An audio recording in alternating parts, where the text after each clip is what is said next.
সংস্কারের অভাবে ব্যবহারে অনুপযোগী হয়ে পড়েছে মাগুরা কেন্দ্রীয় বাস টার্মিনাল।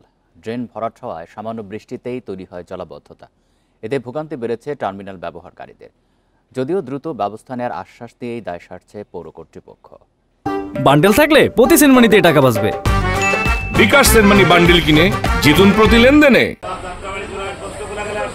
সামান্য বৃষ্টিতেই জলাবদ্ধ হয়ে পড়ে মাগুরা কেন্দ্রীয় বাস টার্মিনাল। পানি নিষ্কাশনের ব্যবস্থা না থাকায় দীর্ঘদিন ধরেই এই অবস্থা। এছাড়াও টার্মিনাল জুড়ে বড় গর্ত তৈরি হওয়ায় প্রায় দুর্ঘটনার কবলে পড়ে অটোরিকশা, ইজি বাইক সহ বিভিন্ন যানবাহন। কাদা মাজা বাজে থাকলে তো এই টার্মিনালই কানা হয়ে যাবে, টার্মিনালে লোক আসবে না। আমরা এরকম ভাবে থালি তো এর আসা চলবে না। মোটরের সমস্যা হয়, ব্যাটারির সমস্যা হয়, আর কন্ট্রোল বক্স আছে তার সমস্যা হয়, গাড়ির টায়ার টিউব সমস্যা হয়। কাউন্টার মালিকরা বলছেন, পৌর কর্তৃপক্ষকে নিয়মিত কর দেওয়া হলেও তাদের উদাসীনতার কারণেই এই অবস্থা তৈরি হয়েছে।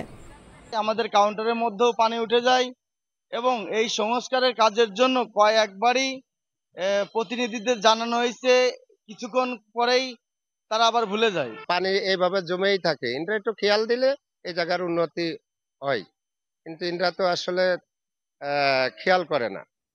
টার্মিনাল সংস্কারে প্রকল্পের মাধ্যমে কাজ শুরুর আশ্বাস পৌর কর্তৃপক্ষের।